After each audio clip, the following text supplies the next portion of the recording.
any speech as the chair judge in this round, and before starting, probably several reminders. First, let's just introduce the second judge in this room, starting from Okay.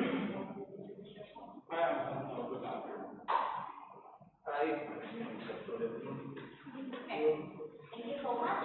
Before starting, first is on POI. Please maintain and make sure that you guys are following the guidelines, no gathering and stuff. But still, it's very important, very encouraged to do so. It's also going to be very detrimental to not only the result, but also your speaker score. Secondly, if you have any gender preferred pronouns, feel free to mention that. But it's very safe to also just refer to the speaker based on the role that they are actually in. So you might want to just refer to them when first proposition, or second opposition, and such. Yes. Third, there's going to be a timer. So you may use that if you have any issues. Do not panic. Probably Ella is going to help. Lastly, very importantly, on activity, because we're going to talk about something probably sensitive as well. So please make sure that if you want to provide examples, it's going to be best if you do not name drop, but if it's still important for you to prove your case, so it's okay, but just make sure that the representation of issues or names that you're going to provide is not going to violate the equity guidelines. Yeah, that's on that. And lastly, for observers, so this is going to be a very important problem for the leaders. Make sure that you do not make anything that could distract any of the speaker or council. Yes. Right. So let's just start the debate. In proposition we have DKI Jakarta, in opposition we have Jambi. Under the motion that opposes the practice of granting political power to violent insurgent groups in Saudi countries. Let's start the debate by inviting first speaker from France. Here.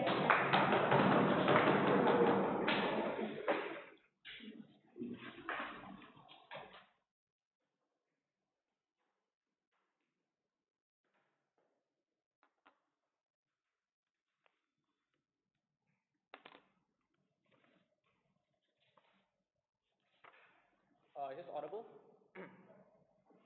Right.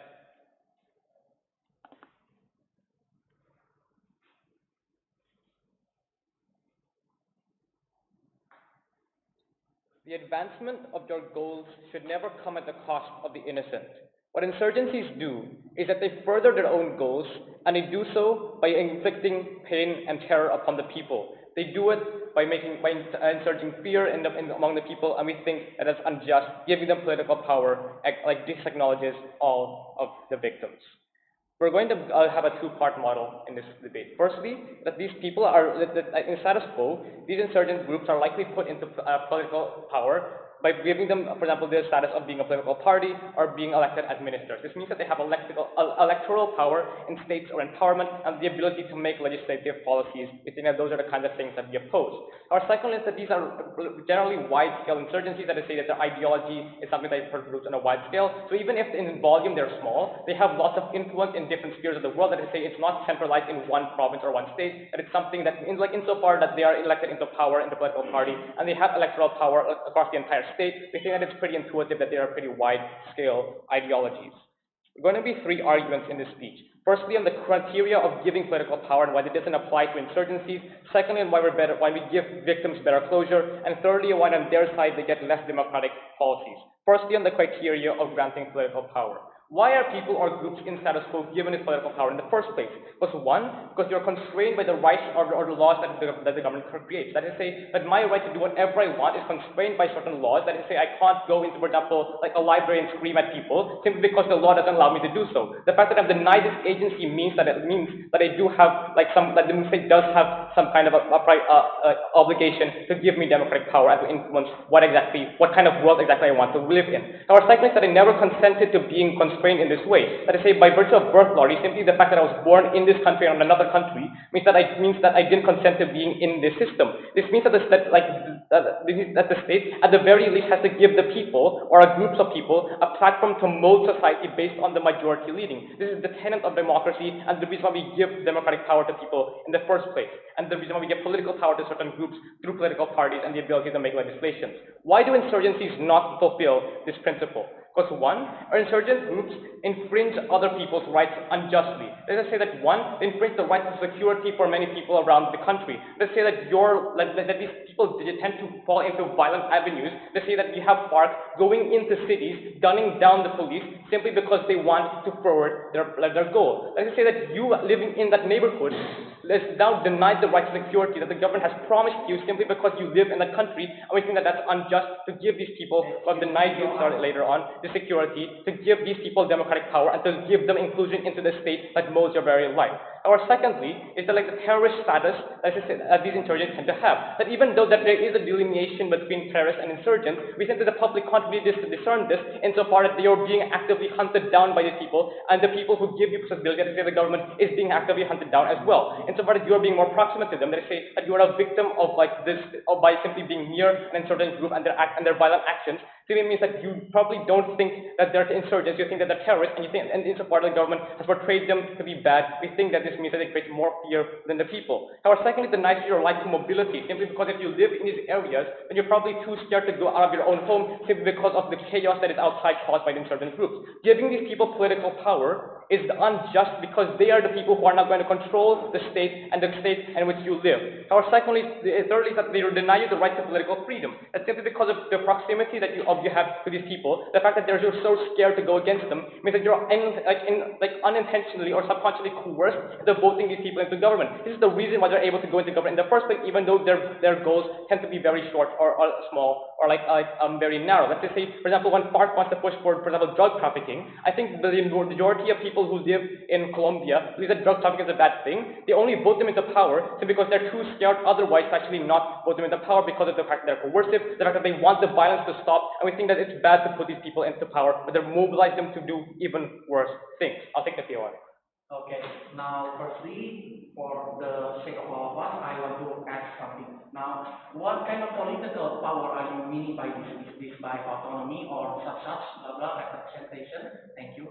I think we already explained this pretty clearly in the model. We're going to give them political power, and we're going to give them access to parliament insofar as they're able to make legislations and they're able to make policies. We think that this is pretty clear and pretty intuitive, like the fact that they're able to giving them political power. The second argument in this speech on why it's better for victim closure. Why is this true? Firstly, because it recognizes the victims of these insurgencies. Then when you go into buildings, you gun down the the people who are dating, who say you protect them, like say the police, the army. We think that there are victims, both psychological victims and also biological or physical victims, insofar as insurgencies tend to utilize bad practices, violent practices, like taking hostages and doing ransom, insofar as they want to further their goals. What their model does, by recognizing them and giving them political power, is that it's a horrible gesture towards these victims. That you exacerbate the harms that are given towards the people, and you say these harms that are caused because you feel like you're being oppressed by the people who are above you, and you say that these insurgency groups tend to impose power upon these people, and they force this power into these people. Recognizing that power and give them even more power through political means that you give them these already traumatized people even worse, give them even less closure under their side, and you exacerbate the psychological harms that they have to go through. The importance of this is that, if their side wants to bring, insurgencies might not be bad, and they have their own goals as well, and they want to be introduced into democracy, we said it's bad if you want to weigh insurgent goals to the victims of insurgencies and why closure matters to them. Because the avenues of peaceful change do exist. You can have peace walks, you can have protests that don't have to involve gunning down the police or going into people's houses and taking hostages. However, secondly, that they trample the people's rights unjustly, that they never consent, that these people are completely innocent, they don't deserve to have their rights trampled, insofar as you have one group that you do not agree with their goals have come into your house and push a goal into your estate in which you live. The last thing we want to talk about here is why you get pretty much worse policies or less democratic policies under our side. The thesis of this argument is the policies that these people are likely to forward tend to be very top-down and undemocratic. They don't recognize what the people want, and they're unrepresentative of actual democracies or what the people really want. Because why is this true? Because insurgencies, by and large, aren't democratically recognized by the people upon creation. Like insofar that we think that they have to go through violent means in order to forward their goals, is that democratically, like, in the intuitive thing here is that if everyone wanted what insurgencies wanted, then these insurgencies would be in power without having to go through violent means. So, like, the intuitive thing here is that these people, that the goals of insurgencies tend to, like, are generally not what things that people want by and large. For example, people don't want drug trafficking. This is why FARC has to resort to violent means to actually get their goals across. What you get under their side is that you give them more, is that under their side, the electability of the policies that are going to be forwarded by these insurgencies aren't based by the amount of people who actually follow your goals or agree with your ideologies. It's based on the amount of people these insurgencies are able to scare and to coerce them into actually voting them into power and giving them the legitimacy politically. The importance of the argument that you get policies that people don't want. For example, you're going to get more Islamic advantageous, or policies that unjustly advantage the Islamic body for people like in the Philippines when Moro goes into power and pushes the goals unjustly. However, secondly, you also get policies that are only made to further the insurgents' goal. For example, drug trafficking by FARC is only made because they want to get more capital, economic capital, and because they want to further entrench their goals into the political sphere that is the Colombian government. You have heard in this speech three things. Firstly, why insurgents don't fulfill the principle or criteria of getting political power. Secondly, why it's better for victim closer under our side and why their side disacknowledges all of their charms. And lastly, why we get more democratic policies under our side. We're very proud to propose.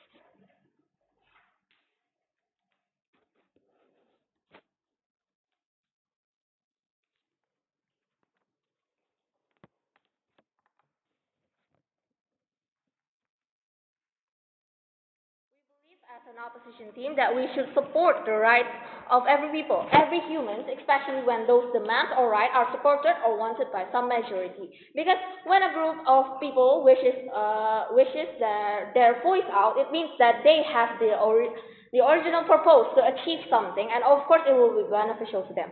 Let me point out what the proposition team failed to explain. The proposition team failed to explain the likelihood of these insurgency parties, which what they're proposed to do something, whether is it to change some norms or to make their own independence or etc. etc. So by this we will take this insurgency that they will give better critics for the political power furthermore.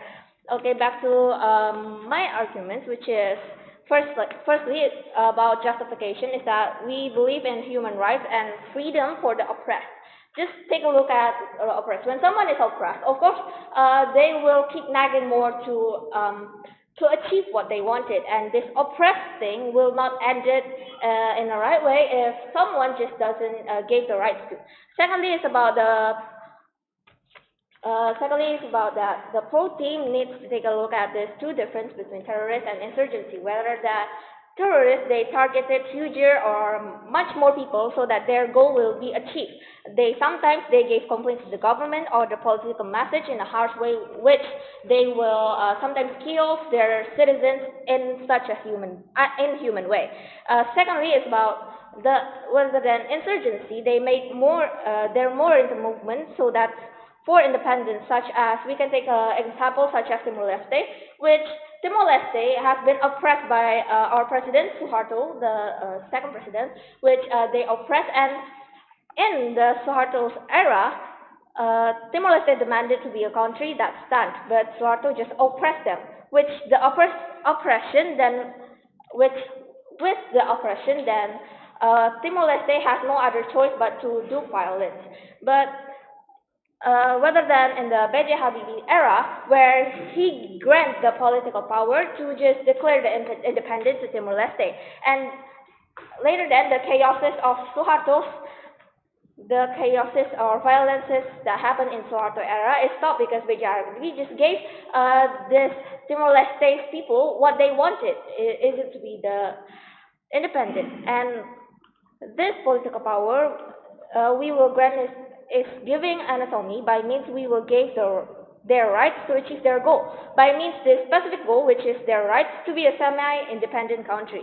To be a semi-independent means that they have their rights to lead their own country, to manage it on their own groups as wanted. And of course, this insurgency, like this put, is that they are not egoistic. Their proposal is already agreed in some majority, which is not harmful or anything. That decision then make already prepared for it and know all of their obligation. The only thing they need is just an agreement from the government. And let's take a note panel. Some characteristic is that some will always do what it takes to achieve their goal. And this is what make terrorism and insurgency a different. Well, they both does rebel, but in a different way, which terrorists are sometimes egoistic for their own good without any consideration or exact purpose of their wrongdoings. They even kill majority people just because they feel like it. And note panels that this can't be justified. By giving political powers to these insurgent groups, whose purpose is beneficial for themselves or own group, is a better choice in the status quo, because of course they're going to keep nagging and etc. etc. And those, when their voices are not here, they will target the authority to achieve their goal, which in reality, their goal just brings minor harm. Even if the government team goal happens, this insurgency of a certain groups would still happen, and by not giving the political power, can't just solve the insurgency that happens in their own world, which later could be more bad. There could be more bad acts and nagging, and the welfare of the people in their world will be belly. And next that will happen in the furthermore. They also need to give the mitigation of how this insurgency could be satisfied and just not hurt their world furthermore, which is by not giving the by not granting the political power, it's just not the solvent for it. But on our side, we gave them what they wanted, not just blankly. We selected it so that if even if so that it will also it will doesn't harm us, or it maybe could even be benefits. For an example, this group of insurgency just wanted to change some norms. For example, they want their religion to be heard more, so they tried to talk it to the authority, but the authority or the government just won't accept it because of some minor reasons. They will also keep snagging it, right? Because it is what their majority groups wanted. Um, once once their group is once what they want is fulfilled with the selection of the government itself, so they will be satisfied, and government will not have any problems to deal with them anymore. And secondly, even though they are classified as violent, they are violent for a reason. All of those groups are formed because they want freedom.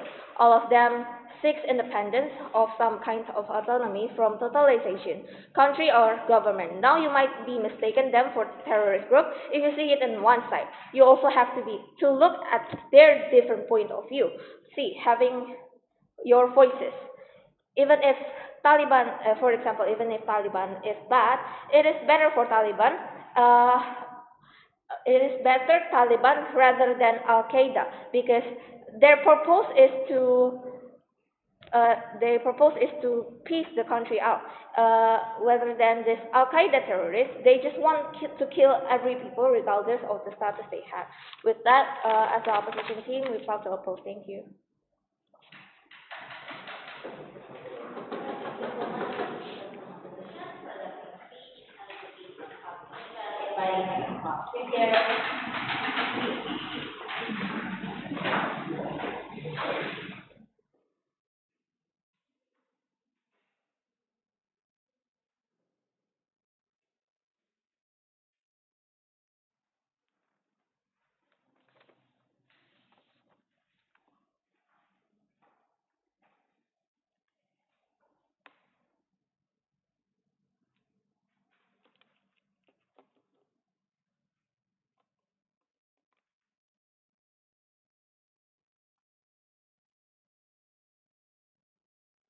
If I speak at this volume, is this okay? Okay. Time starts in three, two, and one. Three things I'm going to be doing today. One, a couple of re-clarifications. Two, on the principal justification of these kinds of actions. And thirdly, an extension on why they're going to get more violence and instability on their side of the house. Firstly, then, two pieces of re-clarification. Firstly, so just because insurgents aren't terrorists, it doesn't mean that they aren't violent. Because understand that, for example, FARC in Colombia, they still do a lot of mass killings, they do a lot of mass massacres, they still kidnap a lot of people and hold them for a ransom, they do extortion, they're like one of the largest drug cartels in the world, they do a lot of drug trafficking, and they're basically they have a lot of power, and they're probably as strong as the Colombian government in those places. So understand that just because insurgents aren't terrorists doesn't mean that they're engaging in all the goody things that opposition would like to claim. Secondly, they say that they want the model to be separatist or secessionist, and that, we're going to grant semi-autonomy or autonomy to these kinds of groups to be able to govern themselves. But understand that when the motion stated grant that political power, it does not mean that they're going to secede from the state. It necessarily means that they're going to be integrated within the political system, whether that be, we told you in first one, to them literally directly becoming the ministers and creating policies, or two, that they're recognized and legitimized as a political party. On to principal justification, because that's basically what the entirety of First Ops case is. They say that they want to benefit those who are the oppressed.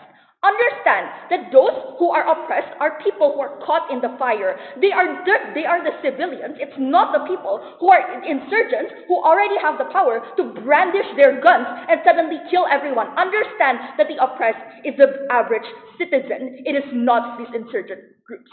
Why then do we benefit the oppressed?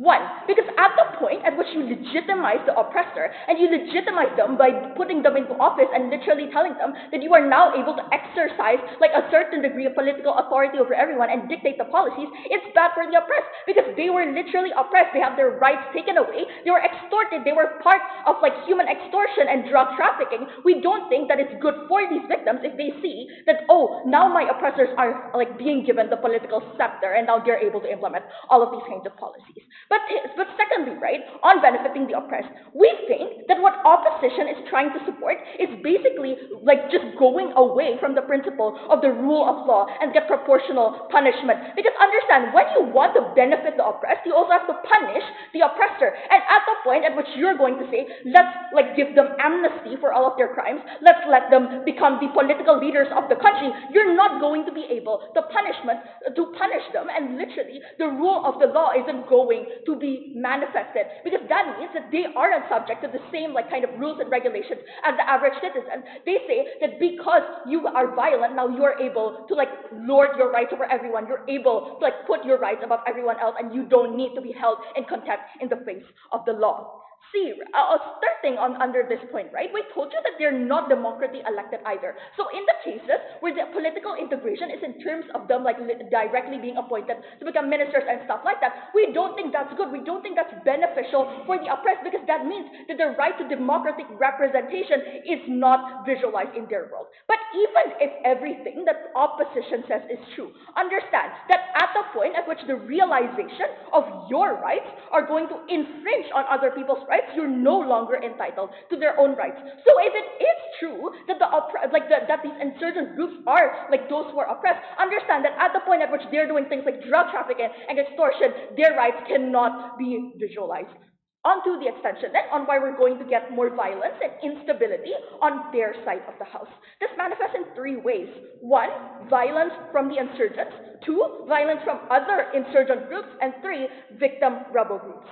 Just preliminary, what is the weighing for this argument? Understand that whoever proves there's more violence and instability on the other side of the house is going to win. Because one, it is a prerequisite for citizens to be able to exercise their rights to liberty, to autonomy, to safety, and the basic human rights to be fulfilled. This is a prerequisite for these citizens, which are arguably the group of people that the government has the most obligation to be able to fulfill their rights. But secondly, it's also a prerequisite that you have stability and you have non-violence and safety in your country, country for you to be able to make economic, social, and political progressions. Because understand that it's like completely nonsensical for FDI or for investor confidence to suddenly increase when there's literally like a lot of people killing and there's things like drug trafficking that is extremely rampant within the country. So this is the importance of this argument. On to the three subpoints. Firstly, violence from insurgents. How does this manifest? Multiple ways. One, because there's fragmentation within the groups and political opinions are not like always the same within groups. That means that hardliners are going to oppose this kind of like idea of integrating within the government, and there's going to be a lot of internal conflict and bloody power struggles. But two, a lot of actors actually benefit from the violence and chaos they cause. That means that there's an incentive to continue all these kinds of violence. That is to say, one, those who are like rich, those who get rich by cutting deals during the chaos, two, countries that support like FARC or they align themselves with FARC, or three, that people who are in the drug trafficking or extortion business that FARC does, they're going to lose money if the violence doesn't continue. But see, there's also ideology and identity inertia, because it's historically been the way to always like go against the government violently, and there's a lot of mistrust within the government. It's unlikely they want to suddenly engage in this kind of thing. But D, at the point at which violence leads to concessions and political power, understand that that means they will probably continue to be more violent to get more power later. Because now the state looks weak and the state looks vulnerable. The state is saying, if you're violent, we're going to grant you political power. Then why wouldn't these like insurgent groups going to be more violent to get more political power? But E, right? It's profitable. It gets resources if you're going to do drug trafficking and you're going to do extortion. It's unlikely that you're going to like go ahead and run yourself as a political candidate and be able to continue those types of things. That's why there's like an incentive for them to simply not stop profiting off of their kinds of businesses like drug trafficking or extortion. But F, problems are systemic anyways. It probably won't be solved if like these insurgencies suddenly go into the government and like implement these kinds of policies. There's no guarantee that it's going to be succeeding anyways. So if it's not going to succeed, then there's still going to be mad. They're still going to cause violence. But G, legitimization and like literally giving these people more resources means that it's easier for them to implement bad policies or like literally do drug trafficking legally or like justify the drug business or extortion business, or also to justify these kinds of policies. But before I move on to the second point, sure. Oh, sorry, okay. Secondly, then, on other insurgent groups. A, there's the precedence of more violence, because when you see that other groups are becoming violent and they're getting more power, you're also inclined to become more violent so you can get power. That means other peaceful subgroups within, like Colombia, like M19, the right-wing paramilitary branches, or like the National Liberation Army, it's likely going to become more violent because they're incentivized by the political power that the state is dangling in front of them. But B, at the point at which you legitimize FARC, there's other groups as well who are going to like protest violence, because they see that, oh, why is it only that the violent groups or like the leftist wing gets to be legitimized? Why not me? Thirdly, then, on victim rebel groups. And this is important because this manifests in the long term. So this engages with the opposition's best scenario, in which if, for example, in the short term, they're going to get like better policies or whatever. Victims in the long run, they're going to be angry that the perpetrators were put into power, right? They're going to protest, they're going to form rebel groups, and because they don't like it, when their oppressors literally dictate the country's policies. So in the end, you get more casualties. Even if all of our points don't stand, it still doesn't matter that they get short term, because in the end we benefit in the long term. For those reasons, also proud.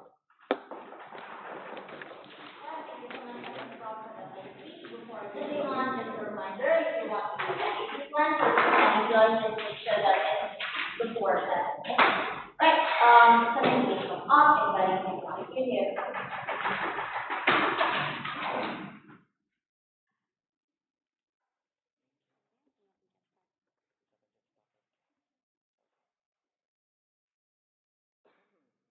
Is my voice audible from here? Everyone? Okay, opposing team, confirmation first.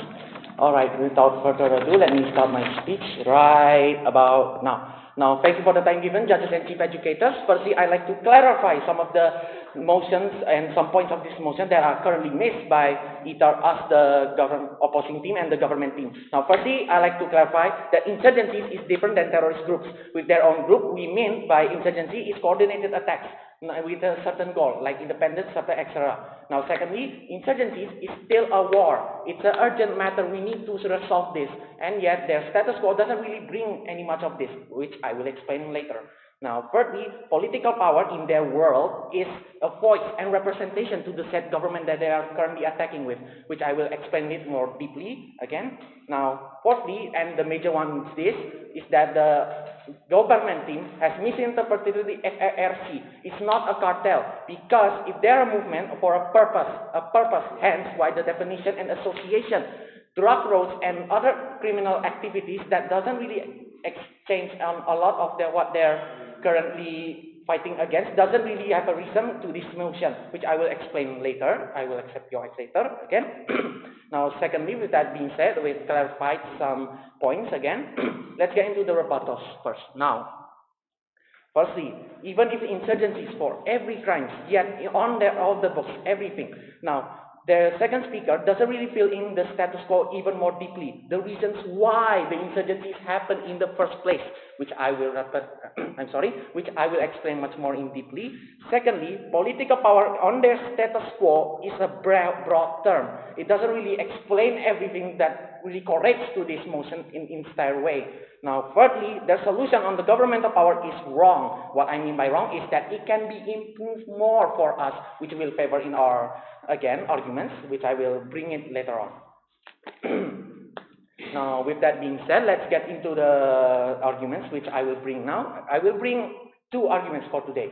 Now, firstly, giving power for insurgencies has its own reasons.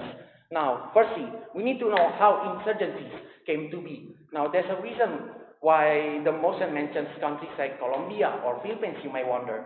Now, developing countries thus and such is because said nations that are currently in the list, like Colombia and Philippines, have have actions. Now, what I mean by these said countries' actions is that the said people is because of oppression.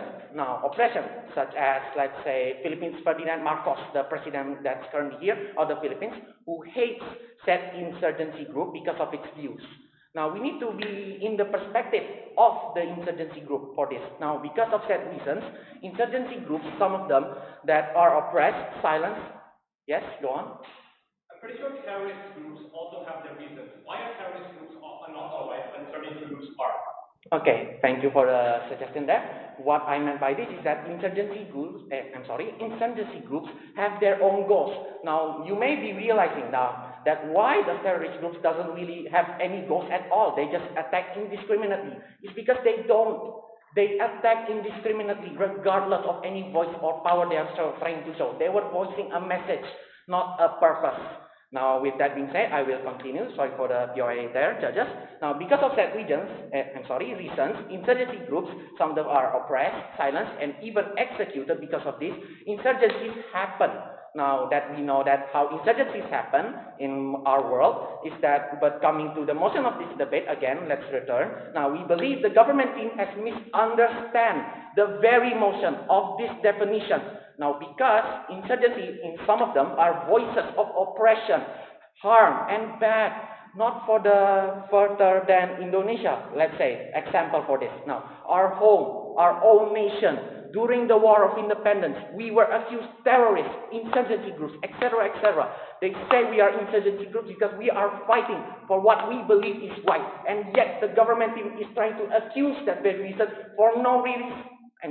For really not indulge in their status quo again. I'm sorry for the interruption there. Now again, what is the worst case of this if this motion is passed, which we hope really does not on their favor, is that insurgency groups will be causing harm for the innocent people, because we know insurgency is all bad. But if we give them power with our solution later on, at least we will be minimizing damage to society. We will not going further than this. Again, now let's get into my second argument for today. Before that, any POIs from the government team? 5, 4, 3, okay, let's go. The moral obligation of the Dutch government during Indonesia's rule was to bear the Dutch people. So I think in fighting for Indonesian people in this instance is wrong stance from your side. Okay, with that being said, but again, let's give it back to the context of why are we fighting for independence in the first place. The Dutch, they're colonializing us, they're oppressing us in culture, style, everything with, let's say, with what they do to our people, everything, let's say, kerja rodi or example like that. We know that because it doesn't matter of what the Dutch people is trying to accuse us for, it's because what they did to us, which I will link back to my first argument, is why insurgencies happens. And yet you haven't really touched on that very matter in that first place. Now again, with that being said, I will go on to my second argument. Now again, secondly, not all insurgencies are voiced correctly. Well, let's say what I meant by this is that, well, that insurgencies, again, there's insurgencies everywhere, as we all know. But, let us say earlier, they are oppressed by nations, which I link back towards my first speaker's argument and my own first argument about this. Now, in some cases, again, not all of them are really that good, which I already explained in my first argument. Now, let's get into the perspective of nations that are currently facing said insurgencies, preferably developed ones, not developing countries, like Russia. Let's get into history for a second here to better understand this. For a moment, 1991, Soviet Union fell. Now, there's a lot of nations that are not recognized yet. Now, again, one of them is Chechnya. Different ethnic group, different economy, blah, blah, blah, from any other parts of Russia. Now, again, because Russia not wanting to seem weak by their own standards, is weak by their own standards, and presumably invaded said nation, blocking all media knowledge and proclaiming Chechnya as a quote-unquote insurgency. Would we humans accept this kind of fact? No. It's because we can't change it. If it links back to my first speaker said, my arguments from the beginning. Now, the worst case, we can mistake every insurgency we know about this trend. Now, again, finally, let's get into my appropriate solution for this problem. Now, the government team has already explained that they will bring more representatives, more voice to the government, but no, it will bring no resolve to this problem. They will still bicker about this problem. Now, my solution and our team's solution is for this to give autonomy. Why? If we cannot really get them close together, we can at least distance themselves from each other. Autonomy as in we give them semi-independence in politics and everything such as matter. Now, with that being said, and everything that has been said in this motion and my arguments for today, I believe this motion should stand in our favor and not the government teams at all. With that being said, thank you for the time, judges, chief educators, enemy team. Thank you.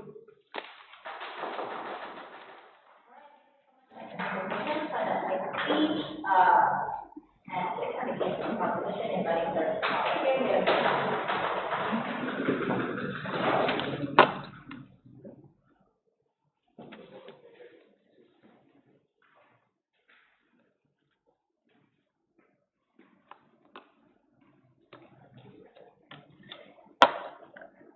Side opposition needs to look at me in the eye and tell me why exactly it is okay to let criminals rule your country, have political power, and make decisions that are directly impacting their citizens. I get it, right? We absolutely get it. Terrorist groups, they do tend to have a larger attack area, and they are different from insurgent groups. But note that the motion specifically states, A, these are violent insurgent groups, right? And secondly, insurgent groups, they still have a history of resorting to violence. Like, for example, the FARC, they kidnapped a bunch of people, and they also use ransom payments to continue its military operations in order to buy guns.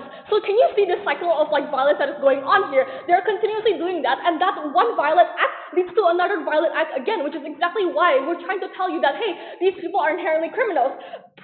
Opposition that has a burden to defend violence, right?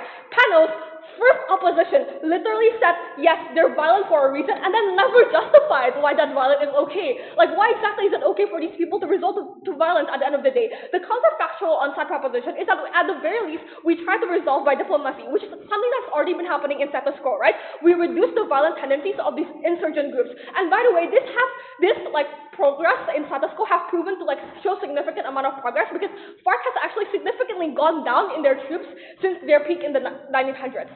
Fine, they have reasons. They are oppressed, but then justify groups doing violent resorts to fulfill their goals. In fact, they're actually the ones, like we said, causing people who are in the middle to be oppressed. So why exactly are we fighting oppression with oppression then on side opposition? There are two main clashes under this debate, right? I'll go over them. Firstly, I want to talk about which side is going to be able to have better politics, meaning better policies that are able to cater to the people better. And secondly, I'm going to talk about protection of the vulnerable actors or / victims, which they have barely rebutted against. But firstly, I'm going to talk about policies that cater better to the people / better politics. What have we told you then inside proposition? We told you that A, these insurgent groups, they have the tendency to want to push policies that are dangerous slash harmful. For example, drug trafficking, right? Legalizing drug trafficking. Then why does this actually become worse on side opposition? Two main reasons. Firstly, when you allow people who have a pessimism bias towards their government, they're more likely to do rash slash irrational things. What does this look like? This can look like two different things. Firstly, it can be harassing or being dismissive towards the old government officials who still have power in the current government. But secondly, it can also be like making policies that are clear opposition to the old government's policies. There can be two reasons to this, right? That can be because, oh, they do believe in the actual policies, or secondly, simply because they want to do revenge for the sole reason that they want to be the opposition to the old government because they hate them so much. And then how are we exactly exclusive in mitigating this then? Some governments are inherently not the best. Yes, some of them are even just pure out evil, right? But at the very least, politicians, they have a check and balance, right? They have media who pressure them to make the right decisions. They have voters that they need to please in order for their votes to be earned. The difference is, insurgent groups, they do not care about these votes. They do not think about being re-elected again. They do not think about being in office again. As long as their policies pass on, as long as whatever they are fighting for is fulfilled, that one goal is fulfilled, they are done. They do not care in being in governance any longer, right? Meaning that these insurgent groups are more likely to be less adaptive to society that is constantly changing because they are very much firm as to what they want and what they believe in and their beliefs. So what has side opposition told you? They told you that mainly from second opposition, we get that they say that insurgent groups are already accepted by society, meaning that they are able to get into office pretty well, right? We told you that this is not true. One main reason. Insurgent groups, they are a very radical group. They are a very radical spectrum in society, right? Meaning that if citizens agree with them, then the government would literally be overthrown. If citizens literally agree with these insurgent groups, the government wouldn't exist in the first place because no one agrees with the government then at that point. Even if it's true that they're socially accepted by the people, like if these insurgent groups are inherently socially accepted, there are two reasonings as to why it is still better on that proposition. Firstly, politicians, as evil as they are, no matter how their nature are, they know how government works, right? They know how to pass on policies, they know how to create funding and what the fundings are to create certain policies. Insurgent groups, they do not know this, obviously, because they no longer have the experience in politics. But also secondly, a lot of Colombian citizens, I want to note that a lot of Colombian citizens actually see FARC as criminals anyways and are terrified of them. So no, they would actually be welcomed if FARC suddenly knocks on their door. Before I move on to the second clash, yes, Eli? Now, again, like you said earlier, every insurgency, and I mean every insurgency that you mentioned are criminals, radicals. But yet, if we take our example, Indonesia in the War of Independence, they do a lot of treaties, like treaties of Renville, treaties of the... Okay, I get it. They do treaties and such. I get it, but at the end of the day, do they still resort to violent means is something that you need to concede to. If side opposition continuously disregards this and tries to negate this by saying that, oh, these groups are unnecessarily violent, that is not true, because that is exactly what you need to prove there. That is your burden as to proving that, right? Like treaties in the past, I get it, they have not worked, but at the very least, the counterfactual is that you still need to try that first. That is the counterfactual we're providing on side proposition. So go on to the second question. I want to talk about the protection of the vulnerable actors, aka the victims, right? I think it is very important to note that after two speeches, they have not once rebutted and talked about what exactly happens to these victims. This is something that has just passed through from side opposition, right? So I want to briefly remind the panels as to what exactly have we told you on side proposition. Panels, I want you to remember that these are groups that feel like they were neglected, but then proceed to resort to violence in order to make those ends meet, right? So for example, like in Philippines, there are still a lot of people who are struggling in having clean water, for example, and yet they didn't kidnap people. They didn't resort to other means, but they do protest. They did, right? Eventually, the Philippines government saw that their people are struggling and arising to these problems and start to become less ignorant towards the issues. This has proved to you that in good democracy, and yes, there are still terrible democracies, but should we still uphold the values of good democracy? Yes, we must. We mustn't resort to the very worst case scenario or the very worst analysis that has been given to you by side opposition. So when you have these groups who have killed families, kidnapped children, the burden of opposition is then how do the victims and such or their families feel? Three layers to this. Firstly, they get no closure, obviously, because political power means they have no longer getting any consequences, right? They are still living like the normal person and have the rights of a normal person, aka the political power. In fact, I'd argue that on opposition, their rights are even more amplified, right? Because they are getting more political power, they're getting more press that is given to you by that opposition. This means that victims are getting a constant reminder that whenever they see these insurgent groups on TV giving speeches, they are seeing their perpetrators. So secondly, what is the impact? They're gonna have less trust in government. Government and status quo for these countries might already be losing trust in the first place, but seeing these violent insurgent groups will make citizens question, what is my government doing? That they are letting these insurgent groups not only run around free, but also have political power and be on national television, right? Meaning that third layer to this is that more victims will close themselves off more because of the government system. They will be more likely to lock themselves up in their homes because they are terrified, which means the final layer of analysis to this is that under such opposition, government will eventually fail to fulfill their responsibility to fulfill a safe life for their citizens. If your citizens are actively scared of going outside of their homes, the government has failed. So opposition, they have conceded to the fact that these insurgent groups are bad, but they never explain why it's okay to have political power and actively making policies. Worst case scenario, that even if these insurgent groups do not have rights and autonomy on our side, we're very fine to do that because government has a different take system. If you take away rights, your rights still deserve to be taken away. Very proud to stand on this opposition. Thank you so much.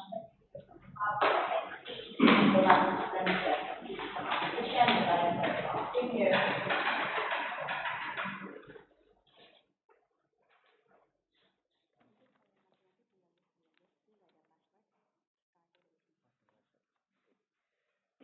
Am I audible enough? By speaking like this? Okay. Start in two. Okay, judges, we've seen what my first and second speaker have said about the justifications of what our our motion is today, and what our side is trying to support. And in this case, the proposition team has been asking, what is the justification for letting violent groups of insurgents to roam around and be semi-independent or even independent? And that is the justification of freedom. Freedom is a right for everyone. If you are told that fighting for freedom is criminality, then every one of our national heroes are criminals. Now tell me, what separates our national heroes from violent criminals by your standards? As in this case, that violent criminals, or in this case, violent insurgency groups are fighting for their freedom from their oppressive state, from their oppressive nations. Now, if we are going to disregard that insurgency group from what happened in the past, for example, our Indonesian national heroes, then we are considered a terrorist group. We are considered then everyone is a criminal in this case. Now, I'm going to talk about more on the best case and the worst case of what will happen if we are going to let the insurgent group have their freedom. What they are going to do. Now, for the worst case scenario, if we're going to compare the worst case between what our worst case is and the proposition team's worst case is that our worst case is a lot more medium, less bloodshed. And in this case, what we are trying to achieve here is to stop the bloodshed from both sides, stop the bloodshed from both the insurgent groups and their countries. Now, for the worst case in this is the insurgency groups. For their case, is that they will still fight. They will still continue to fight. And in this case, in the developing nations. Remember, we are talking about developing nations. Developing nations that are still developing their own country, have a weak military, have a weak influence, and does not have enough control all over their own countries because they are still developing. And now, in this case, insurgency groups can still be large enough to fight back those developing nations. And remind you, if we are going to stop those insurgent groups by simply blocking them, it's going to create more resentment from the insurgency groups to their governments. Why? This causes more bloodshed than good. This causes more bloodshed and years of bloodshed. This will cause more harm to the people than giving them freedom. So in this case, now that these former insurgent groups are once considered their citizens, the citizens of that original nation. I will take an example from what my second speaker has said, and that is Chechnya. Chechnya is once part of Russia, and they have formed an insurgency group, so they want freedom, because they want freedom. Remind you that freedom is a right for everyone. Now, even though, for example, Russia have already stopped Chechnya, I have to remind you that Russia is a developed nation by then. Even if they have dissolved from the Soviet Union, that they are still powerful enough to fight back those insurgent groups, because they have this strong enough military and a strong enough influence. Now, in this case, if the developing nations, now in this context, is for example Philippines and also Colombia. Colombia and Philippines have a struggle. Okay, please, thank you. If you don't like a country's government that much, then you can simply opt out and move to another country. The difference with Indonesia's example is that the people were literally colonized and they weren't. Thank you. Now, despite looking that way, where it is the Dutch colonizing Indonesia, and where we as Indonesia is trying to get out of that, does the insurgent group have any difference between what our freedom fighters? Just look at this that way. Look at this way. Now, insurgent groups and our freedom fighters both have the same goal. They want independence. They want their people's rights. Now, of course, in this case, developing nations, for example, what my second speaker has mentioned, are already oppressive governments in the first place. Now, and that means that those justifications are correct. And that means insurgency groups will be violent, and will always be violent, because the world is imperfect. There are no insurgency group where they go up and protest. That is not insurgency group. And just because they want to secede and want to join a country, it is not that easy. Of course, they want to fight for it. Imagine if you want to tell a totalitarian state, a dictator, for example, I want to join another country. That is not possible. Think of it realistically. Now, compared to what our worst case is that they would go independent or be semi-autonomous. Why is this better than what their worst case have been presented of what? Okay, please. Insurgent groups rule with guns. If they truly are democratically representative of the people, they would have been elected in the first place. Why is it on your side of the house that it is true that they are democratically elected by the people? Okay, thank you, please. Now, although democratically elected, I will take a small example from Hamas. Now, in the outside, it would look more like that Hamas is a terrorist or not, or even fight with guns. But that's the whole purpose of what an insurgency group is. They are selected from the people, from their oppressed nation, to fight back from their oppressors. Now, of course, they are going to fight with guns. They are using guns to protect their own people and to fight the oppressors. That logic stems from how we use swords. We use swords to defend ourselves and to, for example, attack the attacker. Now, that is why that this insurgency group is justified to fight for their own freedom. Now, one of the biggest case where if we are going to continue fighting the bloodshed, fighting the insurgency groups, for example, in the developed nations, even if the developed nations are fighting for it, is Afghanistan. Now, Afghanistan has been in U.S. occupation for more than 20 years, and all of that to fight the Taliban insurgency group. And what does that cause? 20 years of bloodshed, where both citizens died, and all for what? And at the end of the day, the U.S. exit Afghanistan. That 20 years of bloodshed for no reason, and all of that just because they want to fight back that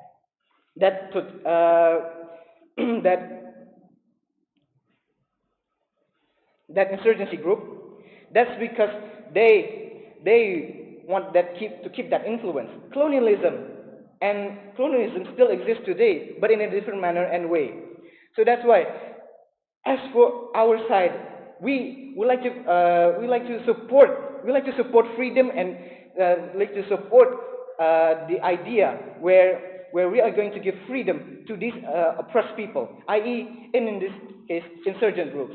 If you are going to justify where insurgent groups are the ones that are violent, you are mistaking it for terrorism. Terrorism is a whole different thing that we're not going to talk about anymore. Now, that's why judges This is why we, as the opposition team, highly disagree with this motion. Thank you.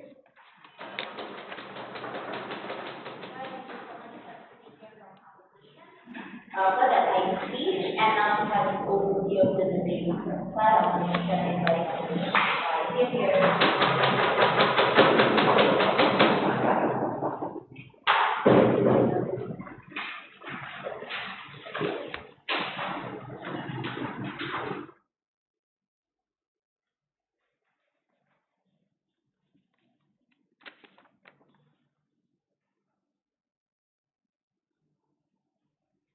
Okay, am I audible enough? Okay. Panel, note that the purpose of the motion is whether both of the sides could mitigate and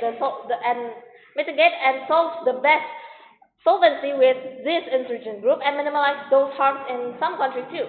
Note number one, that they did not approach us on our side, which they said that this insurgent group would have more political power. So that with more political power, they said that on our side with more political power, badness would happen. They said that there will be more trafficking, there will be more violence but just because of doing violence, their wish got granted. But that's not what our side is talking about. Rather than our side talks more about how this insurgent group solvency, whether it is with the solvency with giving them the authority, with giving them the political power too, but just not blankly. Political power by giving this political power, it means that with the surveillance of the government itself too, so that they will not do anything bad for the future outcome. Secondly is by taking their rights. They said that by taking their rights, their rights should have been taken.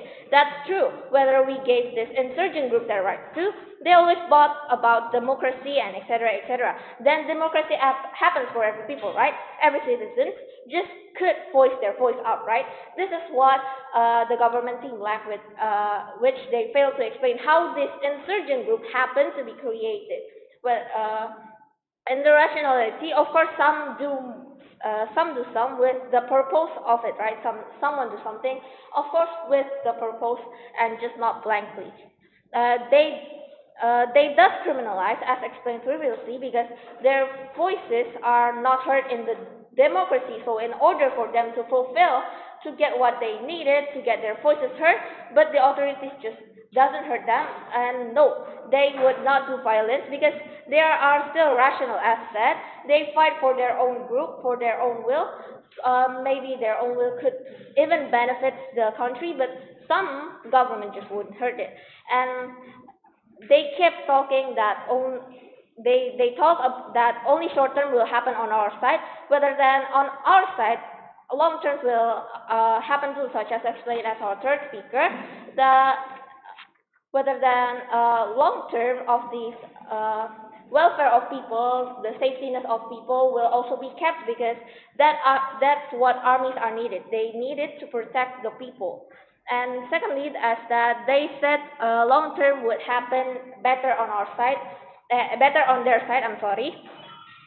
The drug trafficking, and rather than on the long term of their side, they maybe could solve drug trafficking, but how are they going to solve the nagging people that are praying for their independency and etc. etc. Next is about they gave the solvency on their side, whether us gave the solvency, which is the other autonomy, which on our surveillance too. They did not have the objective perspective, which they did not mention from the side insurgency.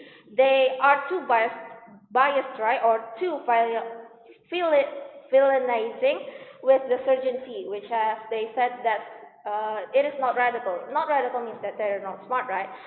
They also doesn't give the exact purpose of what the government is lacking. With that, we're proud to oppose. Thank you.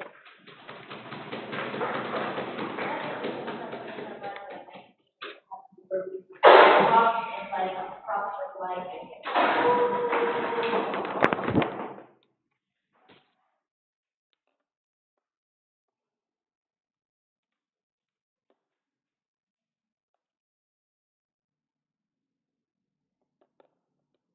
Starts in 3, 2, and 1.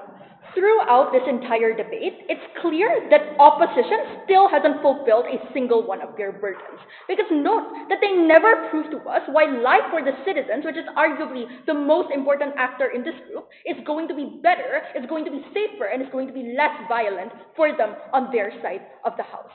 They simply assert to us that they suddenly want, like, secessionist policies, but note that the wording of this motion is that you're giving political power to these individuals and to these insurgency groups. You're not giving them political sovereignty, you're not giving them independence, and you're not giving them secession. Understand the difference. But either way, right, even if like their model runs, even if we run through with their model, we still win. Because understand that they never proved to us why life is still going to be more rosy on their side of the house.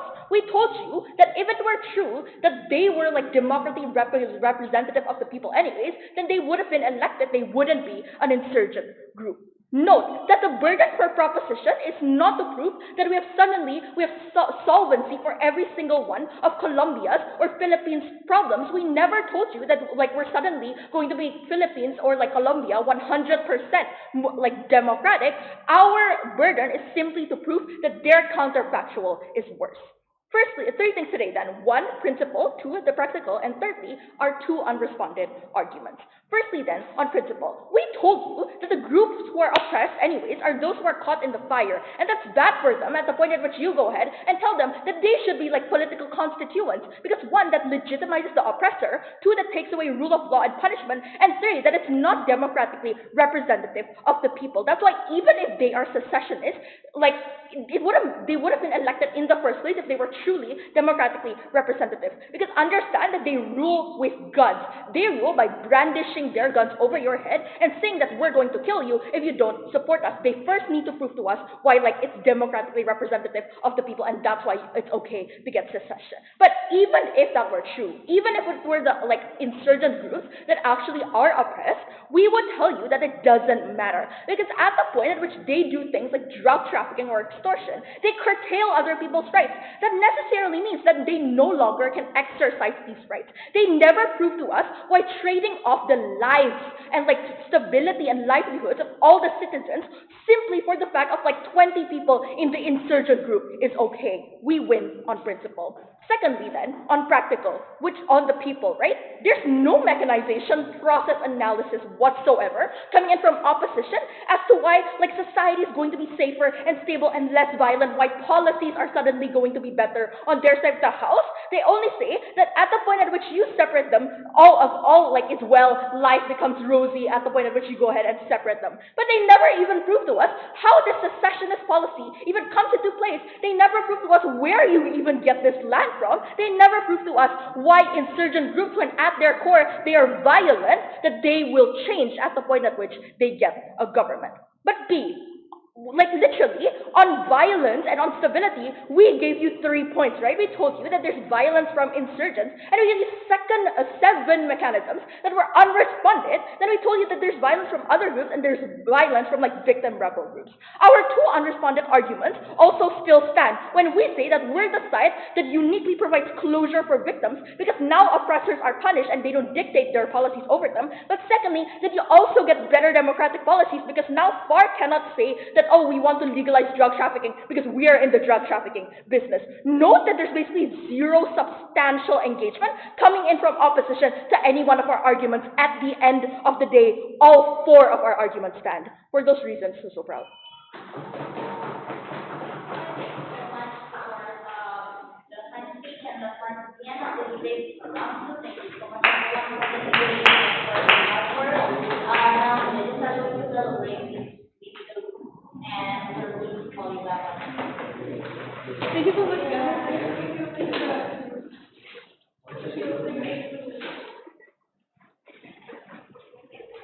Thank you, you did great.